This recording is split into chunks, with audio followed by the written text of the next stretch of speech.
Hi friends, நம்ம இப்போ Brahmin style அரைச்சி விட்ட சாம்பார் பண்ணலாம் வாங்க. அது ஃபஸ்ட்டு ஒரு மசாலா அரைக்கணும். அதுக்கு ஒரு ஸ்பூனு தனியா, ஒரு ஸ்பூன் கடலப்பருப்பு போட்டுக்கோங்க. அது 1.5 ஸ்பூன் தனியா, ஒரு ஸ்பூன் கடலப்பருப்பு போட்டுக்கோங்க. அது நல்லா வறுத்துக்கோங்க. நல்லா வறுத்தோடனே அது கொஞ்சம் கலர் சேஞ்ச் ஆனோடனே வெந்தயம் 1/4 ஸ்பூன் போட்டுக்கோங்க. வெந்தயமும் அப்புறம் மிளகு ஒரு 1/2 ஸ்பூனு, அப்புறம் எல்லாத்தையும் போட்டு நல்லா வதக்குங்க. நல்லா வறுத்தோடனே அது நல்லா கலர் சேஞ்ச் ஆகும்.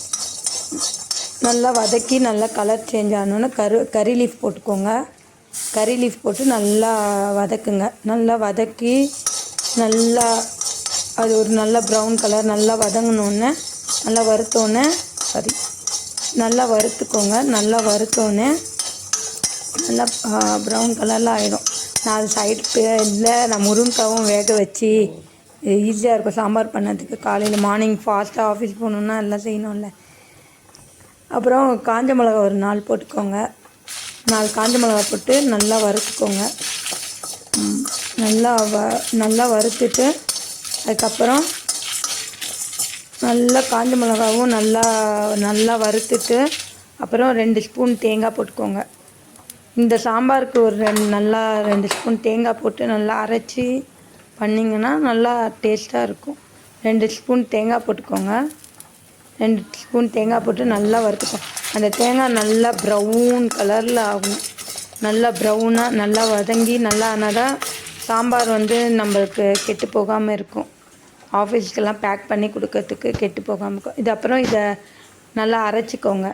நல்லா அரைச்சி கொஞ்சம் தண்ணி விட்டு அரைச்சிக்கோங்க. அதுக்கப்புறம் நம்ம வறுத்த கடாயிலே கொஞ்சம் எண்ணெய் போட்டுட்டு எண்ணெய் நல்லா சூடானோடனே கடுகு போட்டுக்கோங்க.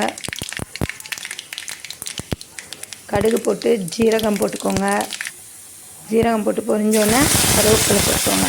கறி லீஃப் நல்லா பொரிஞ்சோடனே சின்ன வெங்காயம் ஒரு 20 வச்சுருக்கேன். இது ஆப்ஷன் தான், உங்களுக்கு என்ன போட்டுக்கலாம். வேணும்னா வெறுமே முருங்கைக்காய் கத்திரிக்காய் போட்டும் சாம்பார் பண்ணலாம், சூப்பராக இருக்கும். இதே ஸ்டைலில் நீங்கள் பூசணிக்காய் பரங்கிக்காய் போட்டு பண்ணலாம். எல்லாமே எல்லா காயும் போடலாம். பரங்கிக்காய் சவு எல்லா காயும் போட்டும் பண்ணலாம். வெண்டைக்காவும் இதே ஸ்டைலில் பண்ணலாம். நான் இப்போ இன்றைக்கி சின்ன வெங்காயம் போட்டு பண்ணுறேன். நீங்கள் சின்ன வெங்காயம் வேணான்னா இது பண்ணிட்டும் பண்ணலாம். சின்ன வெங்காயம் அப்புறம் தக்காளி எல்லாம் போட்டு நல்லா வதக்கிக்கோங்க.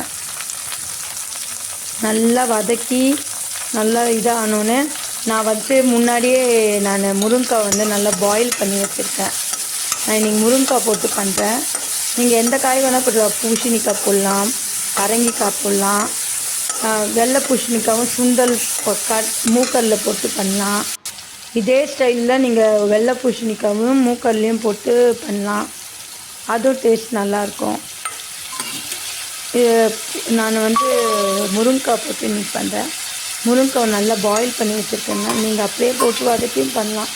நான் எனக்கு டைமில் அதனால பாயில் பண்ணி நல்லா முருங்கைக்காய் நல்லா வதக்கிட்டேன். இதுலேயே போட்டு கொஞ்சம் வதக்கிட்டு அப்புறம் நல்லா வதக்கினோன்னே வெங்காயம்லாம் நல்லா சுருளாக வதங்கினோன்னே அப்புறம் 1 ஸ்பூன் மஞ்சள்தூள் போட்டுக்கோங்க. உப்பு போட்டுக்கோங்க. ஆனால் அப்போ தான் முருங்கைக்காயில் உப்பு ஏறும். உப்பு போட்டுட்டு அப்புறம் மஞ்சத்தூள் 1 ஸ்பூன் போட்டுக்கோங்க. 1 ஸ்பூன் மஞ்சத்தூள் போட்டுட்டு நல்லா வதக்கிக்கோங்க. நல்லா வதக்கிட்டு நம்ம அதை முன்னாடி அரைச்சி வச்சோம்ல, கொஞ்சம் தண்ணி போட்டு மசாலா ரெடி பண்ணி வச்சுக்கோம். அந்த மசாலாவை நல்லா தண்ணி போட்டு கரைச்சி ஊற்றிக்கோங்க ஃபஸ்ட்டு. அப்போ தான் அந்த மசாலா நல்லா கொதித்து அந்த நம்ம ஃபஸ்ட்டு வறுத்து பண்ணதால் மசாலா இதாகாது. அந்த வெஜிடபிள்ஸ்குள்ளெல்லாம் இறங்கணுன்னா ஃபஸ்ட்டே நீங்கள் மசாலா போட்டிங்கன்னா அந்த வெஜிடபிள்ஸ்குள்ளெல்லாம் நல்லா இறங்கும். இந்த மசாலா நல்லா கொதித்தோன்னே புளி தண்ணி ஊற்றிக்கோங்க. புளி தண்ணி ஊற்றி நல்லா கொதிக்க வச்சுடுங்க. நல்லா கொதித்தோன்னே நம்ம முன்னாடியே பருப்பு நாங்கள் வேக வச்சுருக்கேன். அந்த பருப்பை போட்டுக்கலாம். பருப்பை போட்டுட்டு நல்லா கொதி வந்தோடனே மேலே 1 ஸ்பூன் நெய் விட்டு